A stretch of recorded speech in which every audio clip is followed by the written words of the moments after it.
Hey guys, it's Kevin Clancy with Clancy Real Estate, your local real estate expert. I want to thank you for joining me on my real estate blog. As you know, I created this blog to save you time and money, whether you're buying or selling real estate in the Albany, New York market.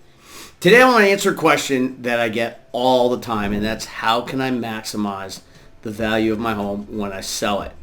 Now, my comments are coming from my own personal experience with 30 years as a real estate broker in Albany, as well as spending a year working on my MBA thesis with a PhD in economics studying real estate values. So my experience may be different. I'm sure other realtors will have different things to share with you. But in general, I want you to spend $1 to get $2 at least back when you're selling your home. And the things that do that are the cosmetics generally in nature. What I don't want you doing is roofs, furnaces, windows.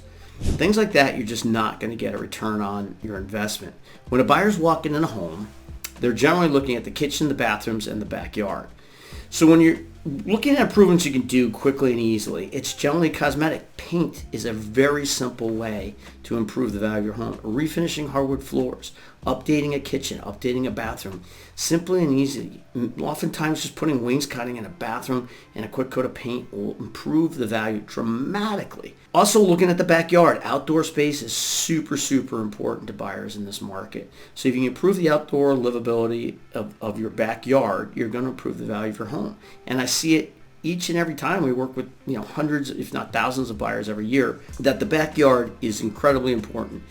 So to answer the question on what biggest things you can do to improve the value of your home are, focus on the cosmetics. Make it clean it up, paint it, refinish hardwood floors if you can do that. The homes that are moving condition are generally the ones that are selling the quickest, and they're selling for top dollar. And it's for a couple of reasons. Generally, our buyers are tapped out when they're buying a home. They don't have a lot of money to spend on improvements. So they would rather buy a home, spend $25,000 more and have their mortgage go up slightly per month, rather than buy a home and have to be on credit cards and spend $25,000 on improvements. So if you have any questions, I consult with people all the time on what they can do to improve the value of the homes. I'm flipping homes all the time. When I go in, I'm looking at a home, what can I do? So I'm happy to come out, take a look at your house, and let you know what you can do to improve the value of it. There's no cost, there's no obligation. Just give me a call directly. Call me at the office, 518-461-9937. Happy to come out, visit our website, send me an email, or send me a text. Here's to your continued success in real estate. I'm Kevin Clancy, and thanks for joining me.